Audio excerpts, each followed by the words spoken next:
once again, everybody. Today on the front stretch wrap up, it's the mullet man and the beard man himself. Show it off for us, please, Michael Massie. Oh my God, that thing is luscious. So this has been going on how long? Like it's got to be most of quarantine, right? The mullet definitely all of quarantine. The beard maybe since May. So I'm thinking about chopping it all off because I'm backwards for most people, where most people grow it out in the colder seasons and chop it off in the summer. And I'm doing the opposite for some reason. No, you got to keep it at this point. It's like a playoff beard and playoff mullet. You got to just let it ride. Yeah, let's go. I'm down. All right. Well, there's a lot to get into when it comes to Talladega this past weekend, Massie. The only place that I think we can begin is the dreaded yellow line rule. I'm not going to rehash everything that we saw because that would take more than the time that we have allotted. But the last lap happens. There's chaos coming out of turns 3 and 4 through the tri-oval. People are wrecking. People are going down below the L line to avoid it. People are getting forced below it. There's penalties that are announced after the race. There's no penalties that are announced right after the race. So Denny Hamlin is your winner. But throughout the day, there was a lot of talk of that yellow line. It's a simple but generic and very vague question. What do you make of all of this, and what do you think about this rule? Well, it's one of those things. I understand the spirit of the rule. I understand why it came into fruition. But it's just one of those deals where it's been called so inconsistently over time that it just hurts a lot of feelings because you never know who is going to get it called on or what is an offense at this point, because you've seen some people get penalized and not others for offending it. Like Chris Buescher, for example, yesterday. His day, well, he was top 10 at the end. He would have had his third straight top 10 finish. He gets straight to the tail end of the lead lap. Yeah.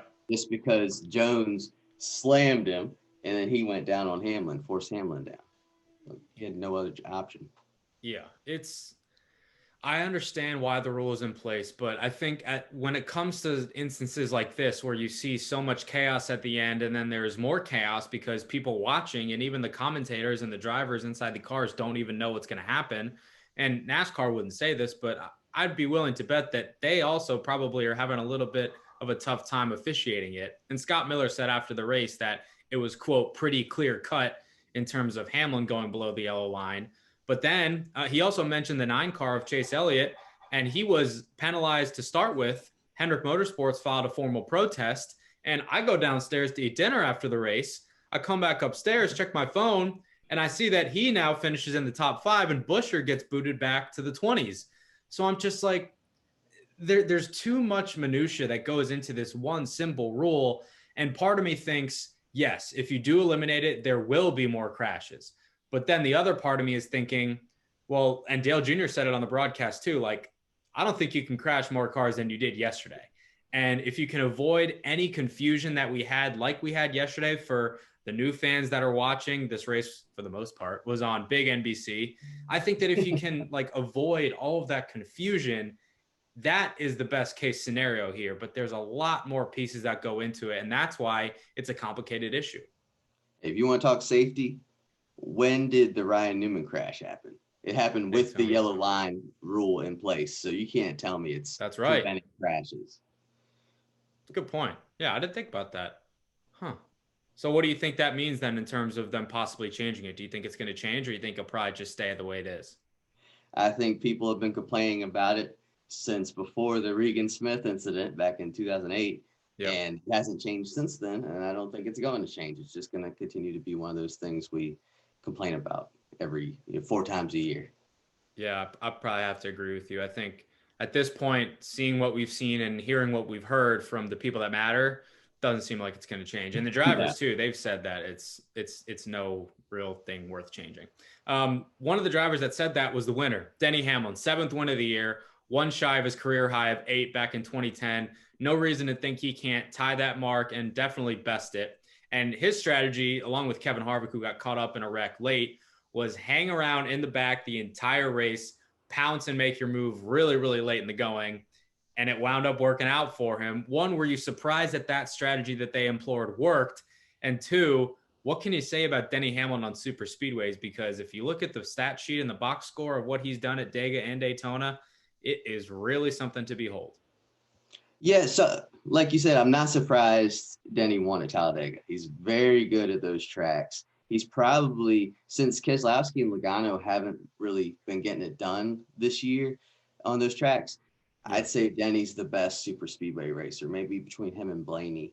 But the strategy working out, I didn't see that coming, because we've seen so many times where a guy will ride in the back, and then when it comes go time, either they get caught up in the wreck, or they can just never make their way back up there. Remember a few years ago, all the Gibbs cars just hung out in the back?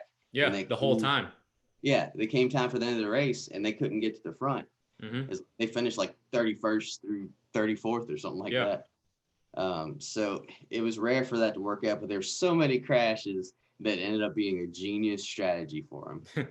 Yeah, and even at the end, it came down to fuel, and they didn't have a worry in the world about that. They were good to go on that. So I'd say kudos to Chris Gabehart, but also just kudos to Denny, because knowing how he operates, it goes against everything in his being to ride around in the back and like voluntarily not be competitive, but worked out in the end. So good for them. Good for the 11 team. Also want to touch on the second place finisher who then got booted back to 21st or 22nd, Matt DiBenedetto. I tweeted after the race, I was like, it's really hard not to like the guy. And as reporters here, like, we obviously don't have favorites, and we root for good stories though. And you can't tell me that Matty D winning would not be a good story, especially to see what happened last year and Denny passing him at Bristol and him finishing second to him. And then it happening again in what we thought was a photo finish before the penalty that sent him to the 20s. And then, I mean, he basically said without saying that he's not going to be picked up by the Wood brothers next year. You could see the emotion on his face. You heard what he said, how it's been another super emotional week, and he got so close to winning yet again. What does this guy got to do to catch a break in his NASCAR career? I'm really starting to feel bad for him. Yeah, the thing is, you got to wonder if they would bring him back, more quickly, sign him back to that car if he had pulled out the win at one of these races. That's the thing. He's finished second. That would have been his fourth second place finish if it held. And once again, Denny came up and took it from him, just like last year at Bristol. But I don't know. The guy just can't catch a break, and he's got the talent, but it seems that he slipped right before the playoffs started, and that was a crucial time for him. He really needed to perform. That was crunch time. Yeah, exactly. But instead, it's like he waited till after he got eliminated, till after his job was in jeopardy, just like last year. Yeah. Where, it's like in football, basketball, baseball, where as soon as it's a contract year, guys start having their best stats, Yeah. And he's kind of the same way. Once it's time to go out and show what he's got, and get set for next year, that's when he starts performing. Yeah, I mean, these professional athletes are no different than the stick and ball ones, right? When the pressure's on and the money's on the line, you perform. And it seems like someone just, for lack of a better term, reaches and gets that extra gear and puts it into high gear. So Who knows, man? I don't know if he's going to get a win before the year's out. All signs point to him not being back in the 21 car. I have no idea, though. And we should know hopefully soon. Wood brothers have either let him know that they're picking him up, or they have not let him know anything, which I think is a bad sign. So who knows?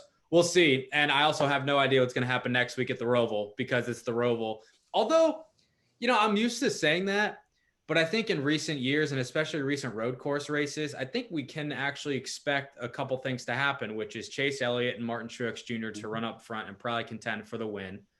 The guys that are below the cut line being Kyle Busch, Austin Dillon, Clint Bowyer, and Eric Almirola. They're also going to try to go for the win, because they can theoretically point their way in, but it's very unlikely, not going to happen. I think they're all below 20 points from the cut line. So those four drivers are going to try to go balls to the wall and get the victory and not really worry about anything else. If they get stage points, cool. But so I don't know. I think we can expect the usual suspects on road courses to be up front contending for the win. But if you had to make me pick, I don't think that any of the four drivers below the cut line right now are going to vault their way into the top 8. What do you think? Yeah, the only one I could see doing it is Kyle, just because he's Kyle. But he hasn't won all year. So what's to make me think that all of a sudden that, with 5 races left, he's going to spring up and start winning now? So I kind of think that the way the points are now, that's the way it's going to be leaving the Roval, unless somebody in that top 8 crashes out, has a bad day, and Yeah. falls out. You know.